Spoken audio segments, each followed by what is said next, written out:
दिलवा में presented by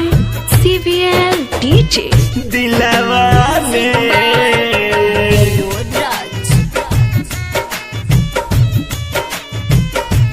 धड़कन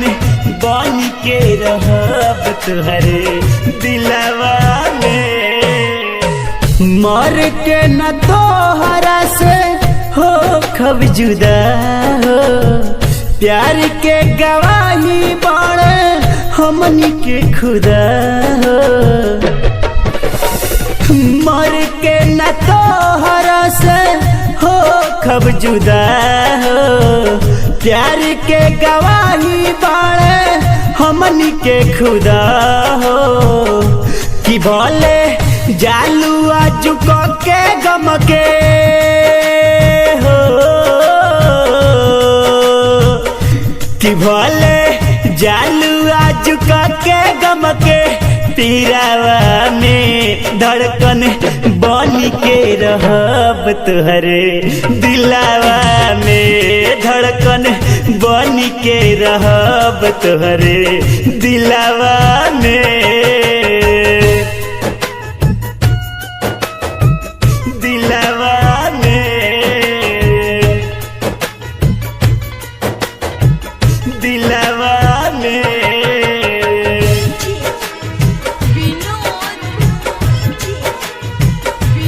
धड़कन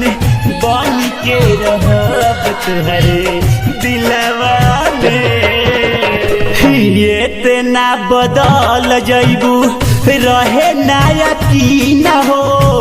याद कर रहत नाही रहलू हमारा दिन हो ये तेना बदल जइबू रहे ना यकीन हो याद कर रहत नाही रहलू हमरा बिन हो कि शायद रहलू न हमारा काका हो कि शायद रहलू न हमारा काका दिरावा में धड़कन बन के रहब तोहरे दिलावा में धड़कन बन के रहब तोहरे दिलावा में दिलावा में दिलावा में